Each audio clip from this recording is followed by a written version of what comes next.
नमस्कार दोस्तों, Bharat selection wing लखपराबाद Barabanki के ऑफिशियल चैनल पर आप सभी का स्वागत है। डिक्टेशन रामधारी गुप्ता, खंड 2, प्रतिलेखन संख्या 8, स्पीड 60। स्टार्ट होगा 5 सेकंड बाद।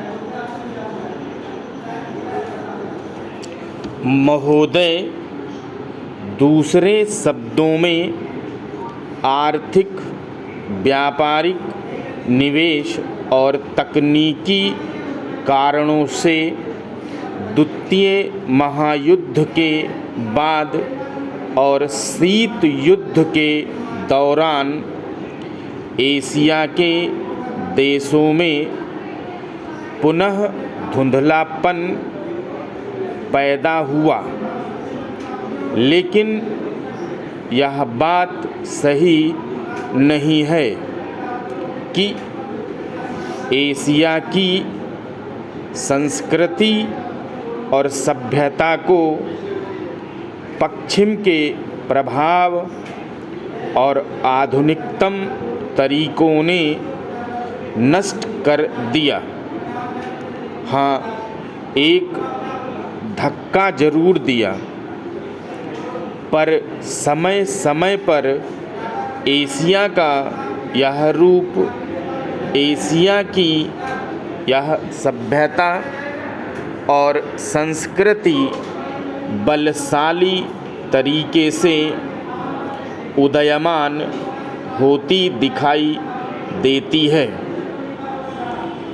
पंडित जवाहरलाल नेहरू ने 1945 में अपनी पुस्तक डिस्कवरी ऑफ इंडिया में एशिया की पहचान पर लिखा है कि 1000 वर्षों से जब यूरोप अपने अंधकार के युग में था, एशिया ने अपने मनुष्यों की प्रगतिशील आत्मा को प्रभावशाली ढंग से दर्शाया।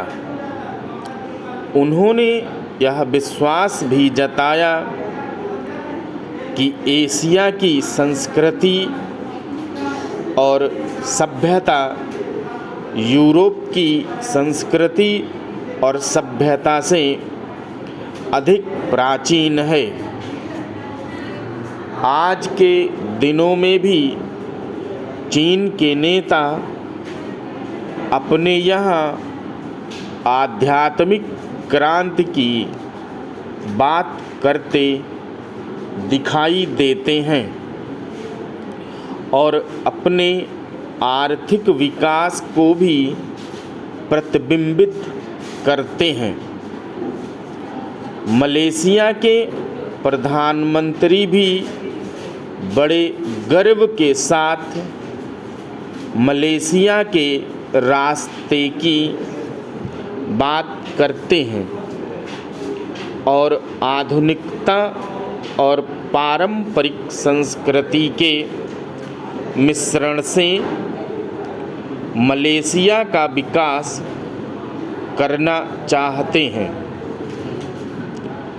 भारत के प्रधानमंत्री भी मध्य मार्ग की बात करते हैं,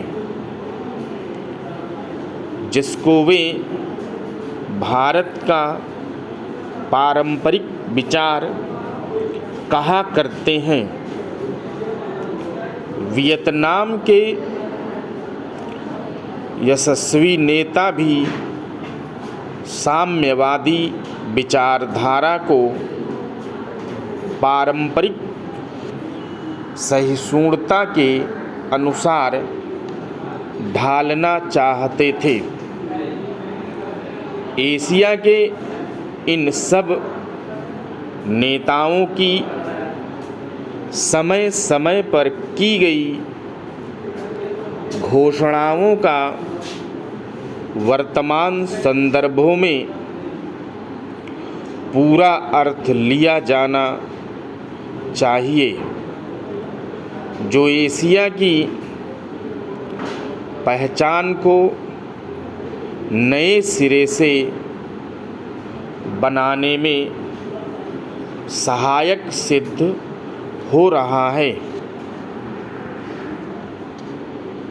यहाँ यह भी बताना उचित होगा कि हाल के वर्षों में एशियाई देश, विशेष रूप से पूर्वी एवं दक्षिणी पूर्वी एशिया के देश एशिया के सुदृढ़ देशों के रूप में उभरे हैं और इन देशों के आर्थिक विकास की दर विश्व के किसी भी अन्य देश के आर्थिक विकास की दर से अधिक है तथा जिनके आने वाली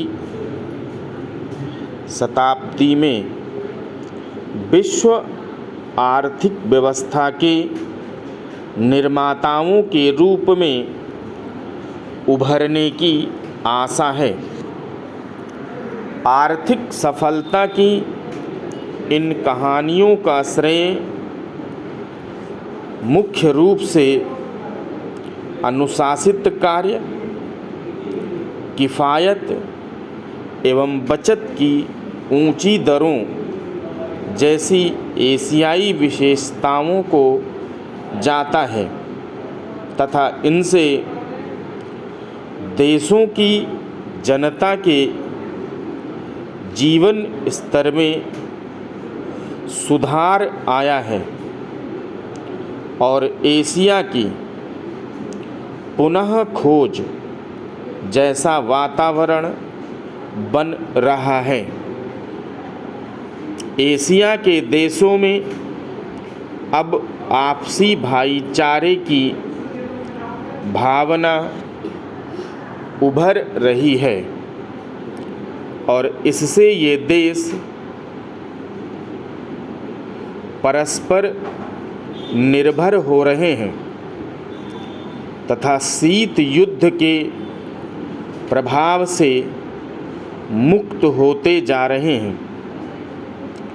हमारी सरकार ने अपने एशियाई पड़ोसियों के साथ बेहतर संबंध बनाने में पहल करके इस बदलते रुख के प्रति सकारात्मक रवैया अपनाया है।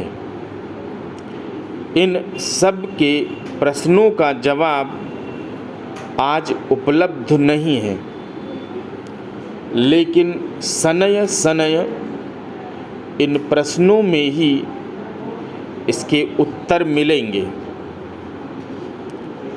एशिया अपने इन प्रश्नों के उत्तर में एक नया एशिया को जन्म देगा और अपनी एक नई पहचान बनाएगा।